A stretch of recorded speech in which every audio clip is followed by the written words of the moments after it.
आगामी लोकसभा निवडणुकीत सुशीलकुमार शिंदेंना व प्रणिती शिंदेंना पाठिंबा देणार का? 1-2 तारखेला या संबंधीचा निर्णय होणार आहे. तुमची काय वाट असणार का आगामी लोकसभा निवडणूक? असं आहे, लोकसभेच्या निवडणुकीला भारतीय जनता पक्षाचा पराभव करावा असा आमच्या पक्षाने निर्णय घेतलेला आहे.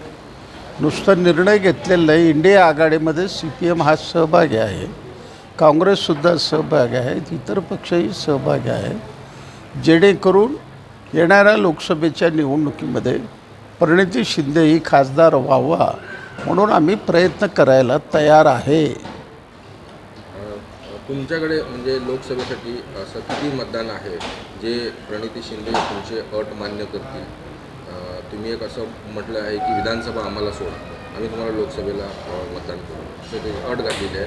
तर तुमच्याकडे मतदान किती आहे आणि त्या ह्याच्यावर प्रणिती शिंदे किंवा सुशीलकुमार शिंदे मानतील का तुमचे काय? असं आहे, आम्ही काय अट असं काही घातलेलं नाही. आम्ही अपेक्षा व्यक्त केली, ज्या तन धनाने एक नया पैसा न घेता लोकसभेला रात्रंदिवस हजारो कार्यकर्ते आमचे राबणार आणि विधानसभेला आम्ही तुमचं तोंड बघत बसायचं का? कामगाराचे प्रश्न आहेत, या शहरातले प्रश्न आहेत, महाराष्ट्रातले प्रश्न आहेत.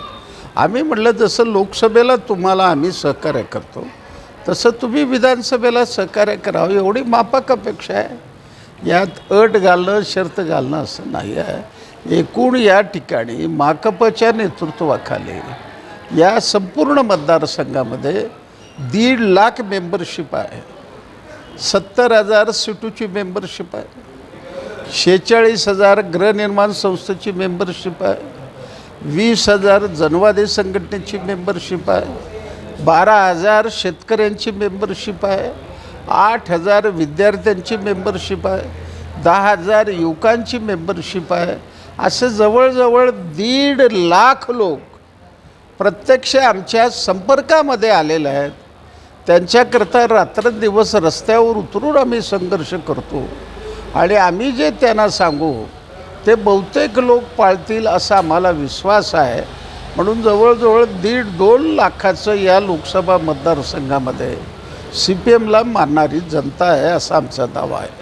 तुम्ही एक अपेक्षा व्यक्त केलेली आहे, ही अपेक्षा काँग्रेसने तुमच्या प्रणिती शिंदेनी किंवा सुशीलकुमार शिंदेनी तुमची अपेक्षा मान्य केली नाही किंवा त्यांनी तुम्हाला प्रतिसाद दिला नाही. तुमचा हाच प्रतिसाद भाजपने दिला, तर भाजपला तुम्ही म्हणजे लोकसभेत मतदान करून विधानसभेत मतदान ओढून घेणार का? कारण मध्यमध्ये पद्मशाली समाज हा मोठ्या संख्येने पण आहे आणि भाजपला मानणारा देखील एक मोठा गट आहे पद्मशाली समाजामध्ये. तर भाजप ही अपेक्षा मान्य करत तर भाजपला तुम्ही म्हणजे सहकार्य करणार का लोकसभेमध्ये? कोणत्याही परिस्थितीत कसल्याही पद्धतीच्या आमिषाला CPM बळी पडत नाही. भारतीय जनता पक्षाचं कोणतंही ऑफर आम्ही बिलकुल मान्य करू शकत नाही. फक्त काँग्रेसवाल्याबरोबर अपेक्षा आहे. त्यांनी जर हे मानत नसेल तर 1-2 तारखेला राज्य कमिटीची बैठक आहे, त्या बैठकीमध्ये तपशीलवार चर्चा होईल. मग त्यात काय निर्णय घ्यायचा आम्ही ठरवू, जेणेकरून आमच्यामुळं भाजपचा उमेदवार विजयी झाला हा शिक्का आमच्यावर पडू नये ही काळजी आम्ही घेणार. नाशिक मतदारसंघातील एक जागा मागली आहे दिंडोरी, तर त्याच्याबद्दल काय तुमचं मत आहे? तुम्ही का ती जागा मागताय? आता असं आहे, अखिल भारतीय मान्य असलेलं मार्क्सवादी कम्युनिस्ट पक्ष आहे. आमची मान्यता टिकवण्याकरता किमान प्रत्येक राज्यामधून एक जागा आम्हाला लढवावी लागणार. गेल्या वेळेला दिंडोरीमधून आम्ही 1.25 लाख मतं घेतलेलं आहेत. म्हणून आम्ही एवढीच अपेक्षा केली महाविकास आघाडीला की एक जागा फक्त CPMला द्या, राहिलेल्या 47 ठिकाणी CPM तुम्हाला सपोर्ट करायला तयार आहे. अजूनही महाविकास आघाडी त्यासंबंधी निर्णय घ्यायला तयार नाही. भाजप कुठेतरी सोलापुरात राम सातपूरच्या माध्यमातून रेनगरचं श्रेय घेण्याचा प्रयत्न करत आहेत का? कारण याच्यामागं गेल्या म्हणजे 15 वर्षापासून सोलापूरकर बघतायत की रेनगर स्थापन करण्यामध्ये अडम मस्तऱ्यांचा मोठा हात आहे. परंतु भाजपचे उमेदवार जे आहेत अलीकडे एक दिवसा अगोदर येऊन रेनगर भाजपने निर्माण केलेलं आहे, त्याच्यामागं भाजपचा मोठा हात आहे असं म्हटलं जातं. तर काय त्याच्यामागं हे श्रेय घेण्याचा प्रयत्न चालू आहे का? आहे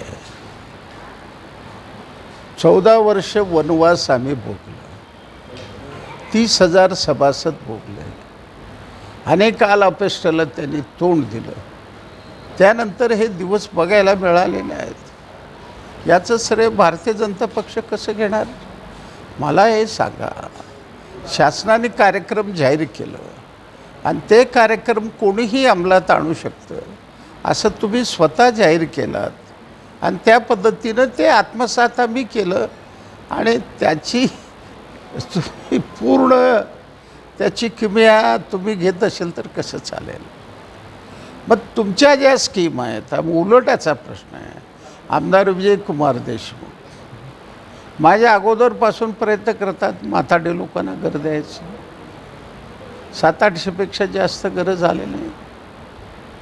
नीलमनगरमध्ये प्रयत्न करतात सुभाष देशमुख, अजून त्यांच्या स्कीमला मान्यता मिळालेली नाही.